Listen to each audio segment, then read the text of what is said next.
The latency gods are saying hi. They're not saying low. Okay. Well, all right, let's just right into it. As you know, this is the measure of an episode where it is our continuing mission to explore what makes Star Trek proper Star Trek and not just quality and crappy TV. I'm Jonathan. And I'm Paul. And the criteria by which we judge these episodes, number 1, is there science fiction inherent to the plot? Number 2, is that science fiction unique or novel in some way? And number 3, is there a moral or ethical dilemma? I'm Paul. And I'm Jonathan. And this has been the measure of an episode. We have to release an episode like that one day. And this week we watched all of season 2 of Discovery, the Red Angel Chronicles. Is that a thing? Is that what they call it? I don't know. I mean, that's kind of what the whole focus was. And man, you are such a liar. Well, I got myself into trouble because I had thought that Hugh comes back in the first season at a certain point, and that's how they end it. That's not what happens. And so I tried to scramble out of the hole that I had dug myself, and it worked. It was a Band-Aid to get you. Right. I mean, I also knew he came back, and so, but I knew he also didn't come back in season 1, except for that dream sequence, which was how you played it off. Yep, and it was great. I'm so glad it worked out that way. So smooth. And I mean, yeah, let's talk about him for a second. I really enjoyed his story arc, but I felt like it resolved too quickly and neatly. Like, not that I like that it lasted a couple episodes, but there wasn't like rediscovering each other. You know, it was just he got hurt and he was like, whenever I wanted to go home, it was you. It was always you. First of all, you had texted me and you're like, Hugh's back. And I'm like, my brain immediately went to the Borg, Hugh. And I'm like, man, I must have missed an episode. Right.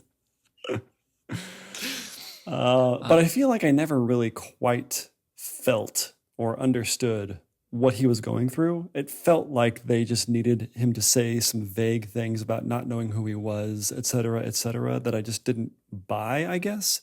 And I agree. It was sort of a half-baked storyline.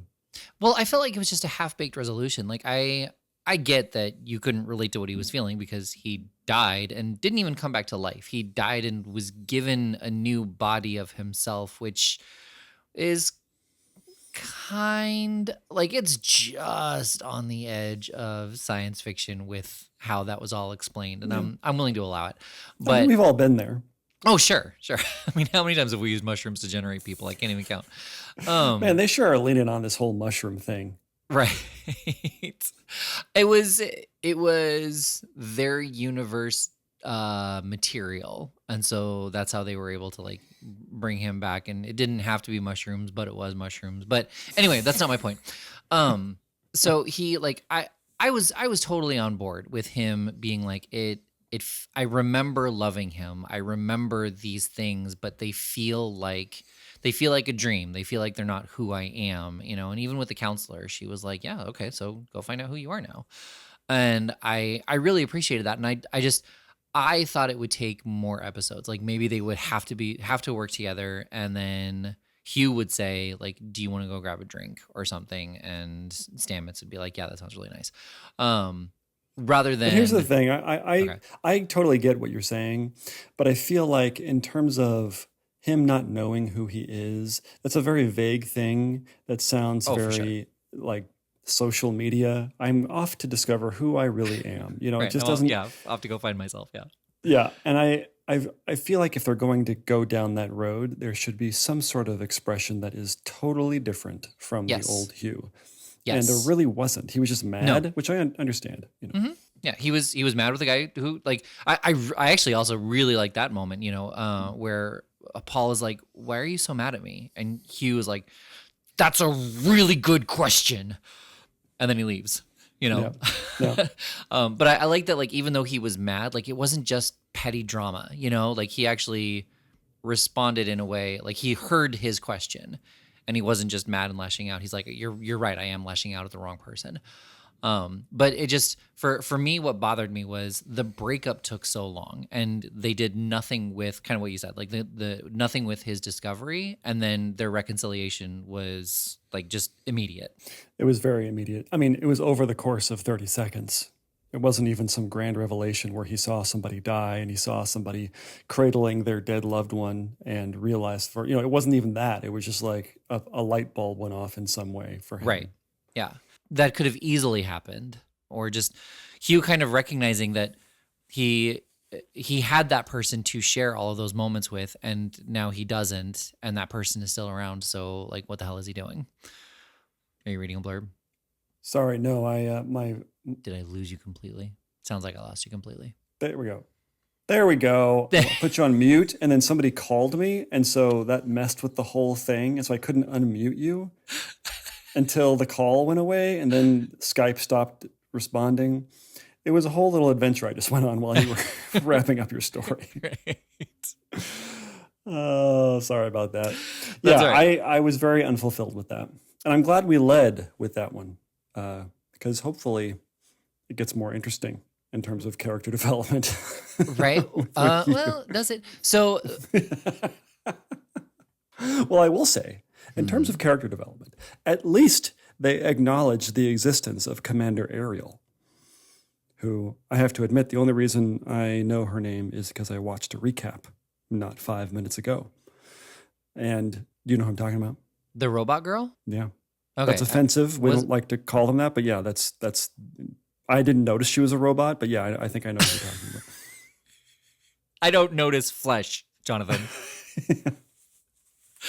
I look at the person, not the construct. I was surprised that she was a real person who has been basically robocopped. Yeah. That was another one of those, like, oh, here's a Dyson sphere. Like, anyway, what were you saying about cards? Exactly.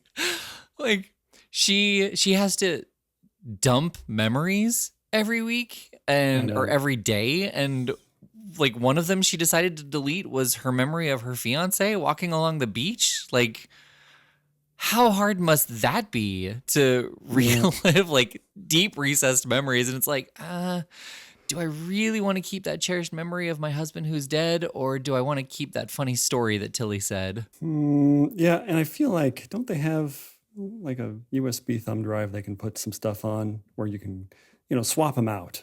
Right. Right? Yeah, I mean, that would be awesome to have external memories where not only can you watch them, but you can share them with other people in a way that they exactly happened. Yeah. No more you had to be there type thing. It did feel like they retconned her a little bit. It felt like they were like, okay, when they wrote the show to begin with, there's this character who is kind of androidy. It's not Data. Don't worry. Right. It's not Data. Yeah, because Data's unique. Everything you're going to say, we know. Just like Lore and Lol. Yeah. And B4. He's unique. But and his mother didn't quite know why, right? They didn't quite know what was going on with her. And so they kind of quickly hurried up and had one episode about her past and what was going on, and then they killed her. So, right. And so this is why, it's quality and crappy TV. Like they did so much planting of things. It wasn't the sitcom-y thing, or even other serial shows where they introduce something at the beginning of the episode and they're like, why do you do that? You always do that. And then they pay that off of whatever they did at the end of the episode, or, for like the culmination of everything. But they actually planted things in previous episodes and let it run its course through like 4 or 5, even from last season. And they were like, this is why, we can use this thing from 5 episodes ago that nobody cared about then, but now it's important. Right. And she, like, as you said, I don't remember, maybe I missed some stuff, but there was never any scene that was about Commander Ariel, even just being a human. She's still human. Okay. So that's the quality part of this season and this series. But the crappy part is Michael is the main character. So we can't have episodes that focus on other people. Kind of did with Saru. But like they're not sprinkling things in about these characters. So when we have this episode about Ariam, it's like, hey, here's everything you need to know right before she dies. Yeah, I hate it. Yeah. I hate it. You know, That's and what makes it sort of a serial or an unserialized show, right. where, you know, if you have to kind of pick one. And let's face it, this is just one long 10-hour movie, basically, or 12-hour movie. You know, it's not a television show, really, if you think about it. See, and I disagree with you. Like I feel like, well, I feel like this is more of a TV show than Picard was. Picard, I absolutely agree. Picard was a 10-hour movie, no doubt about it. And they just were like, okay, we'll cut it here. But these episodes had beginnings, middles, and ends with an overall story that they were trying to thread through the whole series or the whole season.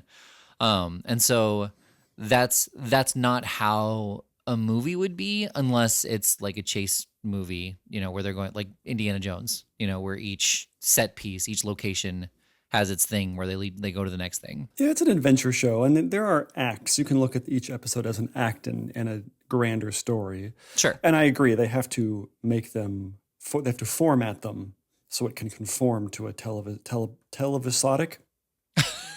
I'll take it, yeah. In a way that Picard did not. Yeah. Even the episode about her mom, or the twist at the end where like they were, which I'm really glad it was her mom, because that whole episode, I was like, why is anyone telling Michael anything about this? Like the fact that she's like, it's me we're trying to capture. I need to know every detail about this. I'm like, what? Have you not seen Bill and Ted's Excellent Adventure? Yeah. Like, yeah, exactly. They kind of started to dip their toe into, well, shouldn't you know now? Like, you're going to remember at some point that we had this conversation in the future, at some point that you're having this conversation, and that, you know, it's like, how about we just all agree that you show up right now? Show up right now at this moment. Now, ready, go, you know? Right. And they didn't do that. Like they were treating it like they were two different people. And they're like, this is how we ambush you, Michael. It's like, what? Why are you telling me this? Like that was what her reaction should have been. Speaking of poor reactions, like when the commander Control, you know, whatever his name was. The one who was commandeered by Control, who was the Section 31 guy. Yeah, the one who quote unquote killed her parents, and how they were also part of Section 31, and how, you know, she's like, he says, I was the one who forced them to be there, and she's like, no, they would have told me. I'm like, are you kidding? You were 11 and 12. Like, why would your parents, like, it's not like I sit there and tell my kids what's happening at my job every day. It's not like especially like if I was some kind of secret agent, I'm not going to be like, all right, here's why we're really doing this. And this feels, that whole little section, I can't really give you any other examples other than what you just gave, but I feel like it happens every other episode where there's a big emotional bomb dropped on Michael. Mm-hmm. And it feels like it comes out of nowhere, and it feels like she kind of overacts it a little bit. And it's kind of the same thing as modern musicals, where you're sitting in the middle of the song and it feels like this is not really part of the musical. This is just a feature for the vocalist in a way. Right. And it feels sort of separated from the whole arc of the story, the fabric of the musical. That's kind of how I feel about those moments with her. Maybe because the first season was sort of her being sullen and devoid of character in a way, because she's trying to be Vulcan. Yeah, they gave up on that real fast. Yeah, they sure do. Yeah, she's very smiley. She's starting to be very smiley. Yeah. And I feel like when those pop up, maybe it's because it's Star Trek and we don't like to show emotion in Star Trek.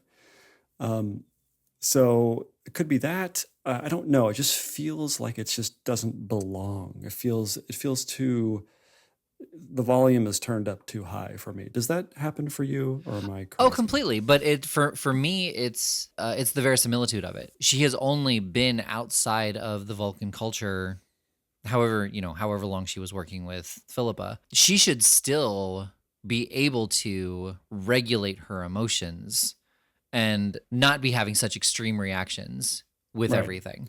Yeah, I feel like what they're doing tacitly with Michael, I'm going to give them the benefit of the doubt, is sort of what should have been happening with Seven of Nine in Voyager, where she's trying very hard to not be a Borg anymore. Mm-hmm. And that comes out in her trying to laugh, not in a, oh, there's a Vulcan laughing, trying to laugh, isn't that funny, but in a kind of authentic way. They never really had, I don't remember any scene in Voyager where she's working on herself not being a Borg. Right. They never say this. Like, you know, someone's like, hey, why are you crying so much? Right. Yeah. You know, where that would happen, like you said, like you would not really know how to regulate once you open the floodgates, as it were. Mm-hmm. So maybe we should just give them that and move on from it. But having watched more than season 2 already, it doesn't stop. Right. You know, she doesn't get better. She doesn't seem to get better at it. Right. So in our episode of season 1, you were like, well, her being a Mary Sue does get better. In the very first episode, Pike turns to Mary. I almost said Mary Sue. Mary Sue. Commander Sue. Pike turns to Michael and he's like, he said you were smart. And then they go on a mission because she's the only one who had the training and she could navigate better, and told the officer to as they're flying, the guy who dies, like, he gets cocky and she's like, you're you need to trust the sensors or whatever, like, don't, you know, this is too dangerous. And Pike's like, Michael's right, Burnham's right, you need to ease up, you know. And the hot-headed commander is like, don't tell me what to We didn't get our like comeuppance. I hated that. Right. It's like he should realize that he messed up, right? Yeah. And then you blow him up. Right. Thanks, Michael. You're so smart.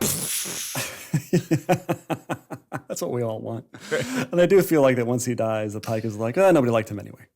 Right. Well, yeah, like, you know, they go down there because they don't want to leave anyone behind. But then this guy blows up and they're like, okay. Yeah, exactly. Like, they didn't even have a funeral for him. They had one for Ariam, though. Yeah, I know. It's a little.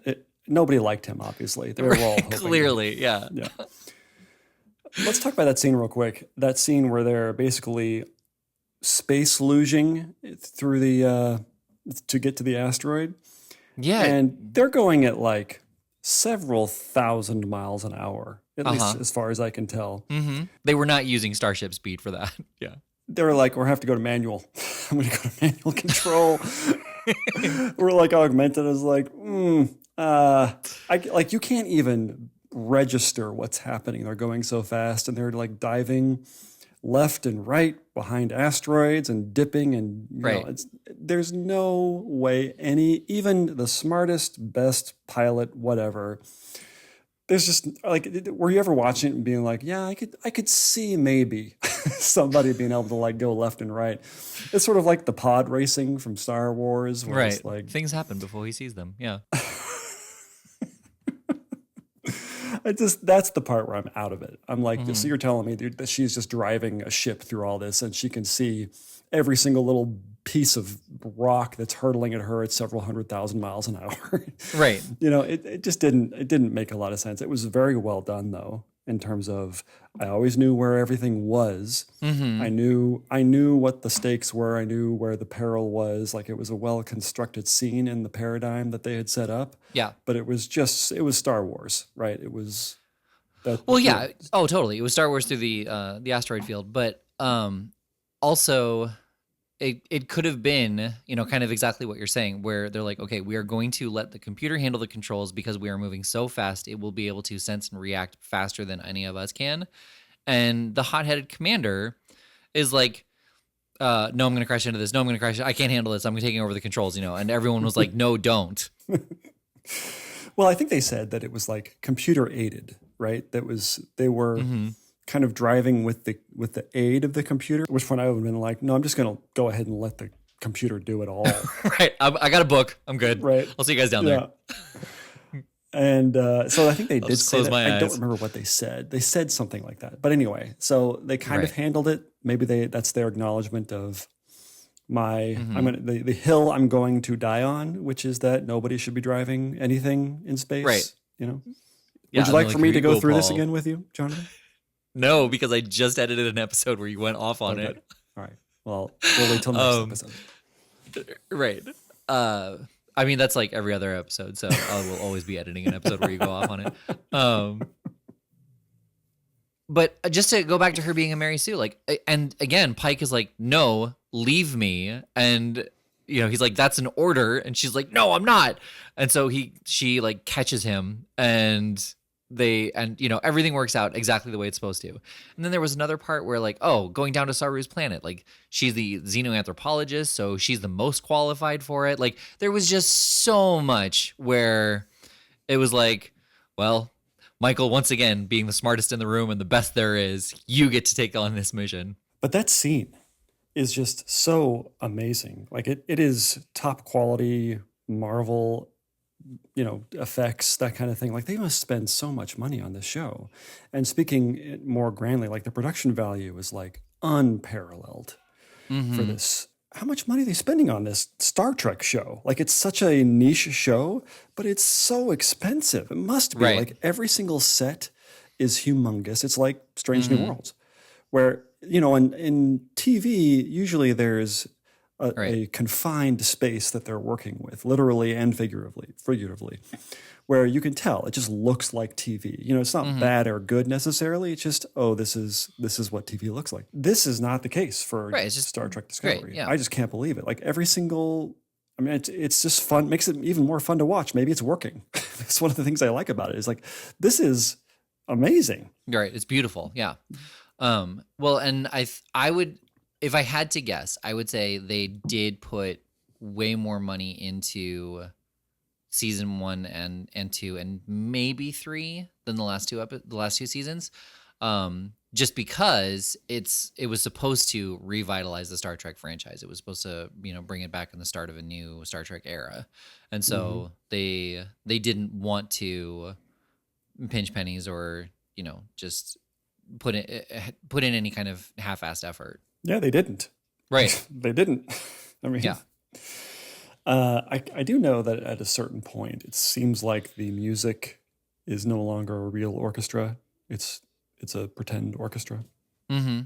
Like so when you say pretend, do you mean synthesized or like a 65 piece? It's like, it's all taking place inside of the computer. There's no live recording of anything. So right. I can't believe it every time I watch it. I can't think of another show that's a science fiction show. Even what's the name of that show called Expanse? There we go. That was a good looking show, and that's not nearly as good as this. Right. And that was a much more popular show. Mm-hmm. But what do I know? They spend a lot of money. Right. So I'm kind of getting the idea that the beacons are places where Discovery will jump to right what once went wrong, hoping that their next jump will be the jump home. It did feel that way. I will say that I did like the mysterious signal idea, where the scale and the scope of this mystery is galactical. Mm-hmm. I don't think it's a word, but you know what I mean? It's a great setup for a season where we have to figure this out. We have no idea what's going on. The one thing that I think Discovery is lacking is that very deliberate time taken to figure something out. It always feels like they're rushed. It always feels like there's a ticking clock rushing them to do something, and they have to quickly figure out the science of something so they can get from one place to the other. And it's that urgency that I feel like is ruining it for me. They're never just calm. Do you ever feel like it's just calm? Like even on Star Trek Next Gen, when ship was about to blow up in 30 seconds, Picard is like, I'm open to suggestions. Right. Into the writer room. Yeah. Meet me there in 20 minutes. Yeah. I feel like this is, I understand this is a modern television show. We have a different aesthetic these days, but that's kind of what I am missing the most. Right. It's just like the actual calm brainstorming and it's never calm. Speculations. Right. The only time it's calm is when they're being chummy with each other. Yeah. Sorry. You can shuffle this around if you want to, but I do have one more thing about Ariam. Oh, okay. At her funeral, when Saru is like, we sing a song of like of their journeys or of like sing a song of my people, and he starts singing, and it's a lovely song, but it was it's compared to somebody like at a funeral going like this. I know that this is a song she would have enjoyed. I will remember you. Yeah. Like, Just like everybody's like, he's like, you're holding the floor a little too long. right. Yeah. He's like, we sing a song of their life. It typically lasts 3 days. It would go something like this. I can cut it down in one half, but I mean, sure, if you want me to skip out some of the major moments in her life, I guess. yeah. Why can't they just have a funeral where we don't give speeches about anybody, especially about a character who we've only known for one episode? Right. Just have somebody like you have the nice establishing shot of them in the whatever, the big hangar, and somebody hits the button and it just launches into space and they're all like just do that. Yeah. And then like we'll do the you math. Ain't getting any deader. Yeah. We'll do the math that people are sad, right? And they probably will have nice things to say about this person who we're never going to see again, Yeah. Yeah. Like Hemmer. Yeah. Although that would be really cool if he showed up in Discovery. That would be cool. It would have been, yeah. I mean, it wasn't cast yet, but it would have been neat if in that last bit where they got onto the Enterprise, if they did show more of the crew. Yeah, I could tell they didn't want to spoil it. They wanted to keep all of their. I mean, they did spoil the Enterprise bridge, which I'm sure was amazing. I was just like, yeah, I've seen it before. Right? Yeah. But it looked really cool. I actually did have that moment. Like I was like, this is the first time we're seeing the Enterprise bridge in Star Trek continuity. I also had the same thing about Pike's hair, and I was completely underwhelmed. He went silver in like a year. Like he went silver through the course of the season. That or was they crazy. dyed him. They were dyeing him, and they decided to back it off because he's like, right. I don't want to do this every day. Right. Yeah, maybe. But it was more of a almost cropped in a way. Like it was probably just a normal haircut. Right. Yeah. It was not the air traffic beacon that it is now. Right. It made me kind of get excited for Strange New Worlds. I actually liked him in this dynamic better. Strange New Worlds is fun, but I felt like it's more quickly paced and he had a little bit more to do, I guess, in this season of Discovery. And I was kind of sad that like, oh yeah, he's going to go off and do Strange New Worlds now. He's not going to be the captain anymore. Right. Which, is fun. It was interesting kind of crossover. It wasn't a crossover, but for me it is because I saw Strange New Worlds first. Yeah. So I don't understand this whole conceit that if Pike removes the time crystal from that Vulcan monastery, not Vulcan, Klingon, he won't be able to change the future. Like that's the conceit. And I don't understand why. Did they ever talk about why that's a thing? Why him taking it with him and not holding on to it. He doesn't have to like put it in his back pocket forever, but it just is removed from its origin. Why can't he like go lock himself in a box somewhere for 50 years and like just to find out what it's like because that's what happens to him. Nice. But you know what I mean? Right. Like put it, go to Ryza and just retire on Ryza and never go anywhere near a place that can melt your face off. Yeah. So I feel like that's what the episode was, the season 1 finale, I'm pretty sure, of Strange New Worlds. Because this season showed that you can change the future because everybody who touched the time crystal saw the missile locked into the Enterprise, the control getting onto the bridge, killing all those people, and so that was stopped, which means you can change the future. So Pike tries to change the future in that episode where he meets all those people as kids and he's talking like he wants to tell them not go into Starfleet or do whatever, and then he meets the future self and they had that alternate universe where they did that original series episode from Pike in the captain chair instead of Kirk with the Romulans, right? But he did change it. It's changed. Did they say that it couldn't be changed? That's the thing is I don't know what they meant, but my impression was that was what they said was that that was the sacrifice that he made. Right. because I guess let's just assume that when it comes to Discovery and time travel, like they they didn't really understand the rules of it, you know? Like right. what are we saying, you can't change the future? Yeah, that's what we're saying. Like 6 episodes later, they're seeing the future and they're going to change it? Yeah. Okay. Right. Well, obviously one hand was not talking to the other, which is fine. I mean, I'm not gonna die on this hill, but I'm just trying to understand what's going on here. You know? Well, yeah, I have to go back and watch the episode to like know for sure what was said, but clearly based on the series, based on this season, that the future can be changed. But in Strange New Worlds, Pike learns that if he does change it so he does survive that, other people lose their lives in the process. Yeah, it's fine. Okay. It's fine. They can kill whoever. I don't care. Yeah. So let's talk about Kelpian ganglia. Okay. They're disgusting. I hate this whole part. Right? Like the little things that come out of their head. Ugh, Mm-hmm. I hate it. Well, and You can't tell me you didn't have like a reaction. reaction. I thought Saru was going to become a much more aggressive, like angrier character once that achievement was unlocked. Super angry at everything. Well, yeah, like I mean, he defies orders. He was under threat by the Baul, and mini missiles come out of his head. Whatever that was. Yeah, I didn't prefer that.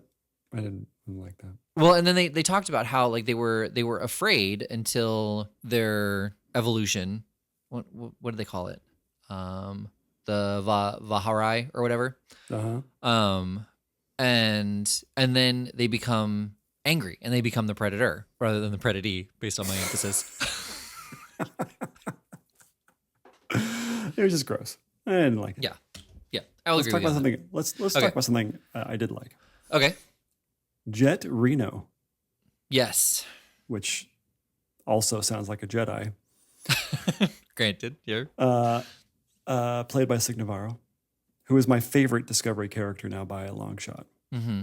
And I think we get just enough of her. Yes. Right? Just enough. Like, she's not in it. Like, this is exactly what the Carol Kane character should be. I was just going to say that. Yes. Yeah. Where we get just enough of her doing her thing. Like, Tig Navarro is it Tig? Yeah, Tig. Tig Navarro. Yeah. Not Sig. I said Sig before. It's Tig. You did. And I was thinking that was like a last name, and then hearing you say the first name. That's right. You were doing the Hebrew pronunciation. That's right. 2 points. Anyway, Carol Kane. Yeah. So she, like, in the sense that she's kind of playing her whole stand-up routine, not in a way that is obvious, but she's being funny, right? She's being sassy. We like that. Yeah. But she's also has purpose in the show. Like, she's like, and I don't know, she's much more satisfying as a character, as kind of stunt casting, maybe. Would you consider this stunt casting? I don't know. I wouldn't say so. I mean, maybe it's on par with Carol Kane, just because like Carol Kane was huge, but not for the audience of Strange New Worlds. And so it might be, yeah, in the same vein where like if you know who she is, you're like, oh wow, that's her. But if you don't know who she is, like you're not gonna recognize her. Okay, let's talk about Tyler Ash. Okay. Here's the thing. I felt like they were hanging on for dear life to this character for some reason when we just don't care. It's like, who are you? Right. I don't care. I don't care. Because you just don't need him, and they just kept inventing scenes and plot lines to put him in, whereas if you were to have deleted him, it doesn't, it's the same, right? The outcome is the same, except for the part where apparently they place him in charge of Section 31 as if there were only 2 people in Section 31. It's like, well, you're the last guy, so you're going to have to be in charge of it. So that was interesting because they're going to have a show, right, called Section 31. Yeah, it's, to my knowledge, it's already filming, if not done filming, and it's got Philippa as the lead. Yeah, which is, in itself is very interesting as well. I don't know. I feel like they were so desperate. They were like, okay, we're going to put Tyler Ash in charge of Section 31. How do we get there? How can we get there?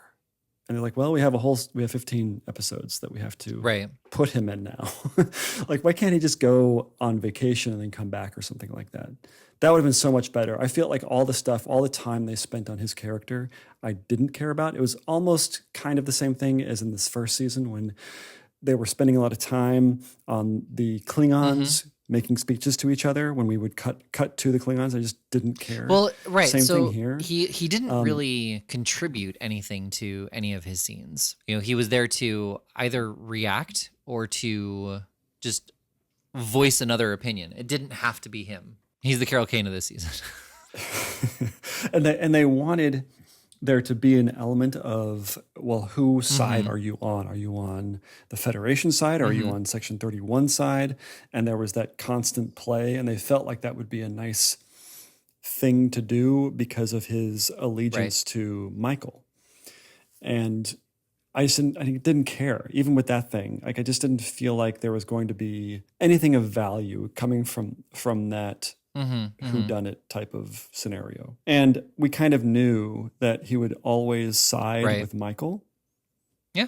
No, I completely agree. Yeah. Like they should have killed him. Every scene he was unnecessary.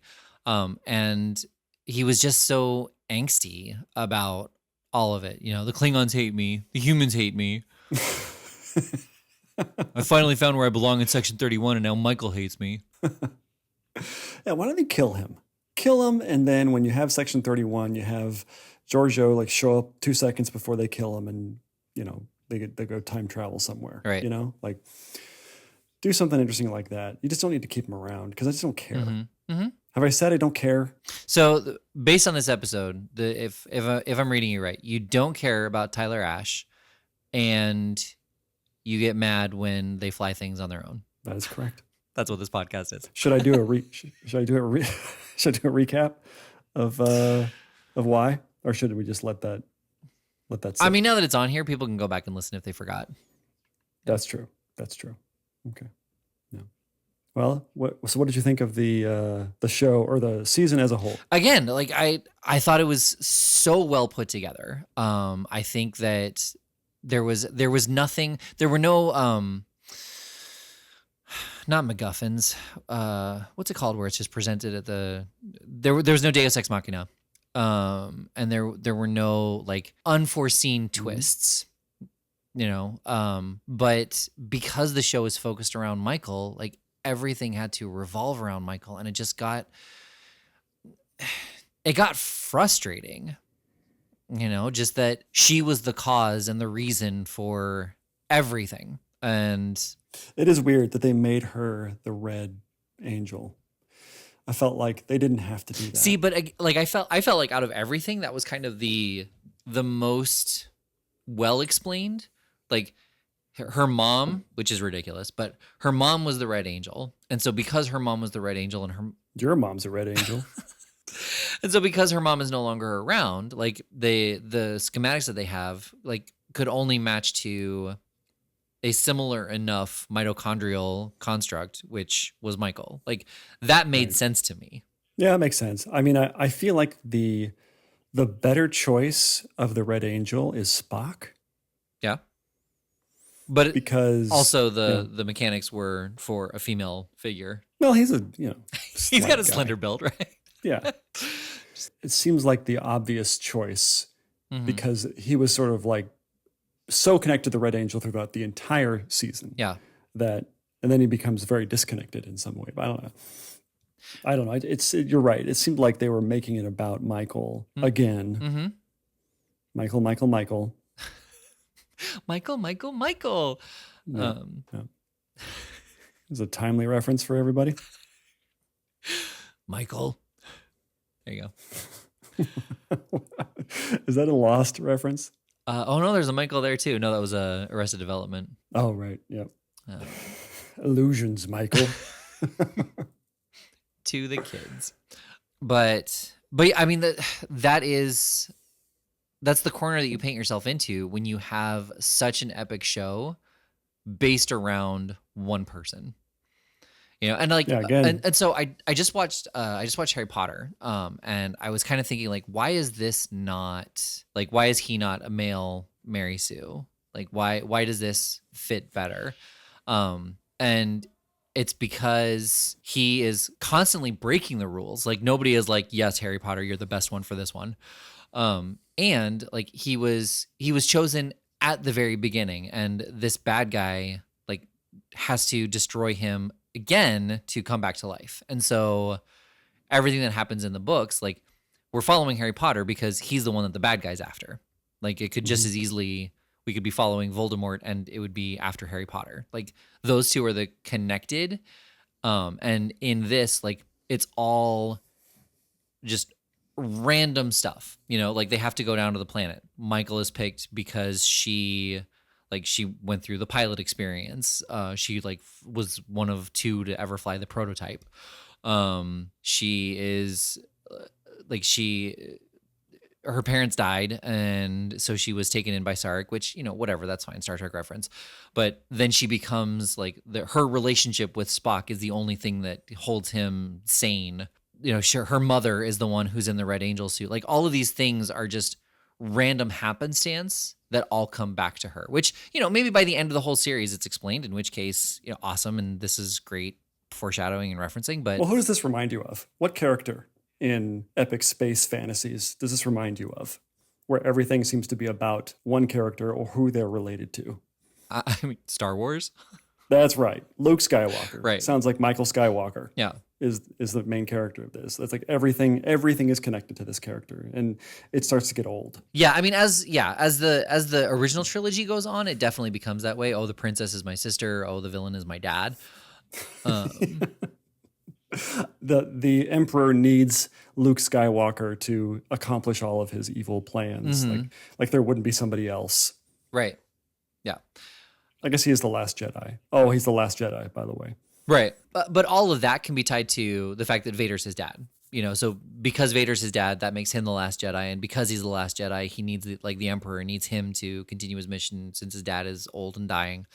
But yeah. Right. He's the only one that can fit into the time traveling suit. Right.